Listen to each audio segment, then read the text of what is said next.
Hi, my name is Kerri.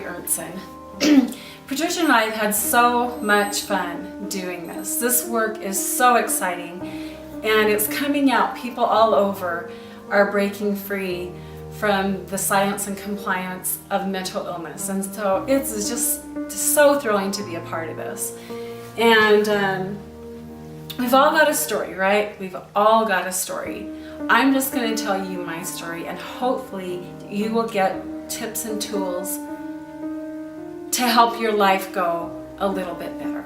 And we all are a part of that. So my story is, I can remember being a 7-year-old little girl and feeling suicidal. I grew up with a workaholic, alcoholic father, and I remember seeing my mom pour his alcohol down the sink while she gave him these dirty looks. I remember that specifically. I remember getting up in the middle of the night, my mom telling me, "We're gonna go look for Dad. I don't know where your dad is. We gotta go find him." I remember having his mistress call the house and say all kinds of bad things to me about my mother. I was also the second of 6 children and had to do the motherhood thing while my mom was busy keeping my dad happy and keeping everything calm, so to speak. There was Kerri being Mrs. Mom. So this wreaked havoc on my adult life. I was very dysfunctional, and I know what it's like to be suicidal. I get it. I tried myself a couple of times. I remember getting up in the morning, walking down the street just over that yellow line, hoping to get hit by a car. This went on for quite a while. The point being is that I felt unlovable, and the pain that paralyzed me, I remember in college laying there with just this overwhelming pain, paralyzed with it, not knowing what to do with it. Well, I had to somehow process it in my mind. And the way I processed it was that God must be very disappointed in me. And so what I did was I did everything I possibly could to get His love and His approval. And the scripture reading, the praying, the reading, writing was just over the top. We're talking 5 or 6 hours a day sometimes. And it got into everything that I ate, how long I was at the store, how much I exercised. It was all up to God. Well, about 1.5 years or so of this erratic behavior, I had a break, a serious break. And that's when I went clear to the other end of the spectrum. And I started drinking alcohol, doing drugs, being promiscuous, and everything I wasn't supposed to be doing, I did. Well, a couple years later, I got married, and it was really hard for me to function.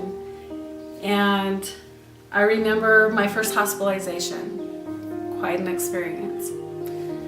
After I talked to the doctor for about an hour, he asked me something. He said, "Do you think that you might have been abused as a child?"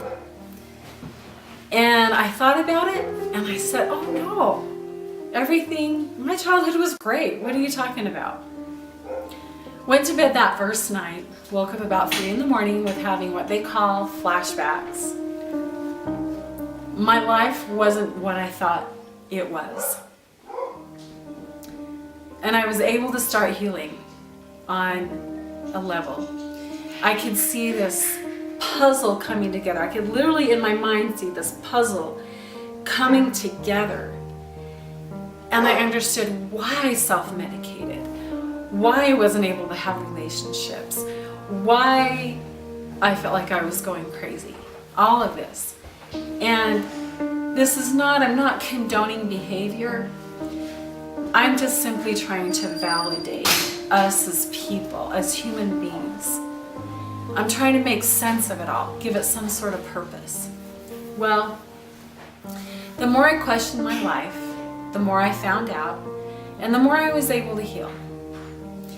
I can remember picking up the book Sybil. I don't know if you guys are familiar with Sybil, but she was a woman who had had multiple personalities from her abuse as a child. And I remember as I read that book thinking to myself, I'm so glad I'm not that bad. I'm so glad my life isn't that bad. It wasn't that bad.